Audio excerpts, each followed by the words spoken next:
Hiya John, lovely to meet you at the range last night and do some further work on your swing. Just a quick recap on the key points that we covered. First of all, from a setup perspective, hips here at the start of the session are a little bit too level. That's not going to make it easy to turn your hips on an inclined plane. It's also going to encourage, if we're not careful, the shoulders to begin to turn level and move the upper centre off the ball during the backswing.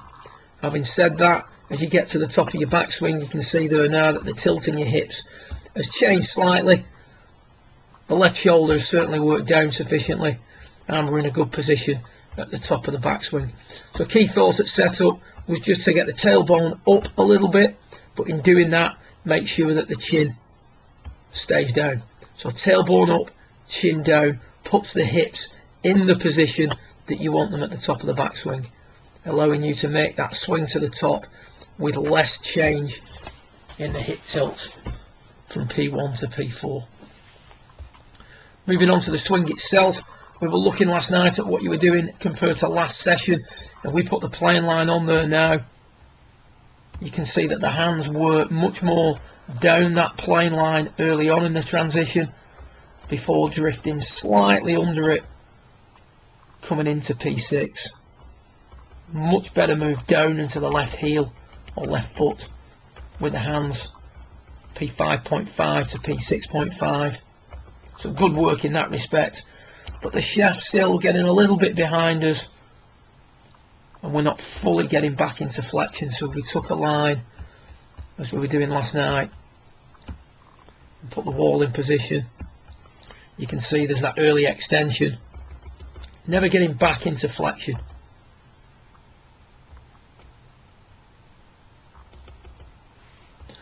The first thing we did was spend some time hitting some shots, keeping the head against the wall. That brings the club a little bit more in line at P6, certainly keeps you inclined to the ground for longer on the way through, substantially slowing down the rate of closure on the club face at that point in the swing, and also making the exit just a touch lower. Now, the ways we talked about you controlling this out on the golf course were varied, and we gave you a few suggestions when you practice. Get rid of these lines for now. One thought is to have more right tilt in the finish. Another way is just a visual of keeping your head on the wall. And the final one, just going to zoom this in a little bit,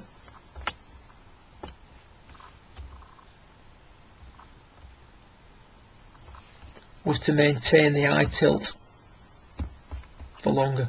As you come up off the wall, the eyes tend to level out, so the eyes are no longer turned at right angles to the tilt they had at address. So a few ways there of controlling that move or getting back into flexion or maintaining your inclination when out on the golf course. We also gave you a very good way of feeling the difference in swing paths or using flexion, again returning to flexion to allow you to feel the difference in your golf swing. So we'll take a little look at, I believe it's on here somewhere, that one.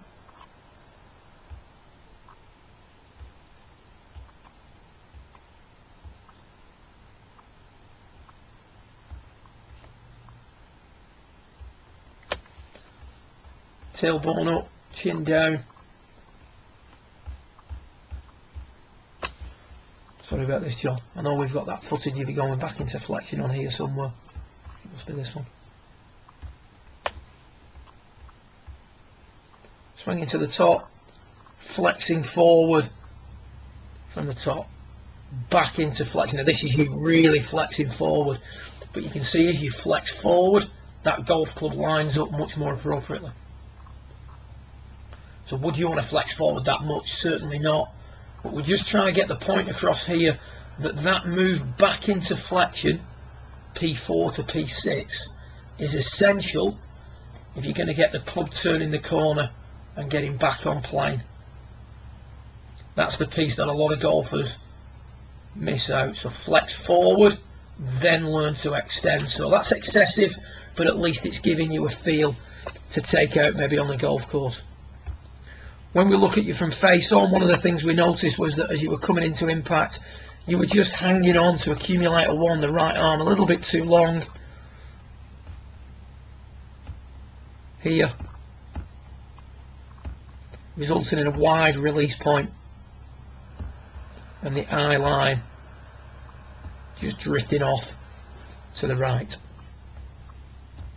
So one of the suggestions we talked, just to give you a feel for policing and improving P6, straighten out the right arm quicker, P4 to P6, so release accumulator 1 or expand accumulator 1 sooner. And another way of getting that sensation, as Andy might suggest on the DVDs, move the hands away from the right shoulder much faster. You can see as you do that, the eye line levels up better,